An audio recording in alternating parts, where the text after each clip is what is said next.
పాత మహారాజా ఆసుపత్రి వద్ద ఉన్న రైతు బజారు రాజావారిది కాదది. అది 1922 నుండి అంటే బ్రిటిష్ కాలం నుండి ప్రభుత్వ స్థలమేనని, ఇప్పుడు అధికారాన్ని అడ్డుపెట్టుకుని అశోక గజపతి రాజా ఈ స్థలాన్ని కాజేయాలనే ప్రయత్నం చేయడం సరికాదని పట్టణ పౌర సంక్షేమ సంఘం జిల్లా కార్యదర్శి రెడ్డి శంకరరావు అన్నారు. అందుకే ఇక్కడ రైతు బజార్ను కొనసాగించాలని డిమాండ్ చేశారు. 1922 నుండి 1995 వరకు ఇక్కడ మహారాజా ప్రభుత్వ ఆసుపత్రి కొనసాగిందని, 1995లో దాన్ని వేరే చోటుకి తరలించారు.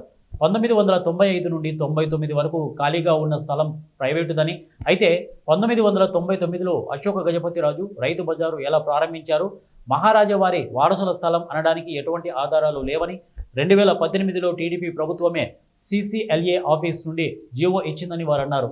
ఎటువంటి ఆధారాలు లేవని రాసి ఇచ్చింది. అంటే రికార్డులు ట్యాంపరింగ్ చేసి ఇది మా ఆస్తి అని చెప్పి దీన్ని కబ్జా చేయాలనే ప్రయత్నం అశోక్ గజపతి రాజు గారు తమ వారసులు చేయడం సిగ్గుచేటైన విషయమని విజయనగరం పట్టణ పౌర సంక్షేమ సంఘం అడుగుతా ఉంది. మీకు గవర్నర్ పదవి వచ్చింది, ఇంకా రైతు బజార్ కావాలా? వేల కోట్ల ఆస్తులు ఉన్నాయి, ఎకరన్నర కావాలా? ఎందుకు అశోక్ గజపతి రాజు గారు ఈ స్థలం మీద మీరు పడ్డారు?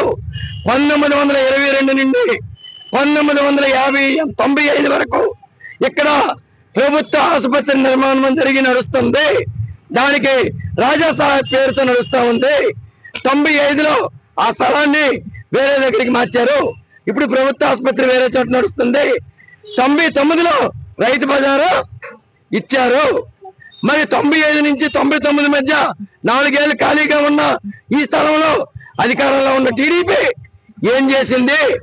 ఎందుకు అశోక్ గజపతి రాజు గారు మీ స్థలం అయితే ఎందుకు తీసుకోలేకపోయారు? మరి ఈరోజు 1999 తర్వాత 2020 వరకు మీరు ఎందుకు ఈ స్థలం లాక్కోలేకపోయారు? ఎందుకంటే 99 తర్వాత రైతులు ఉన్నారు, రైతు బజారు ఉంది, 26 ఏళ్ళుగా డబ్బులు కడుతూ ఉన్నారు.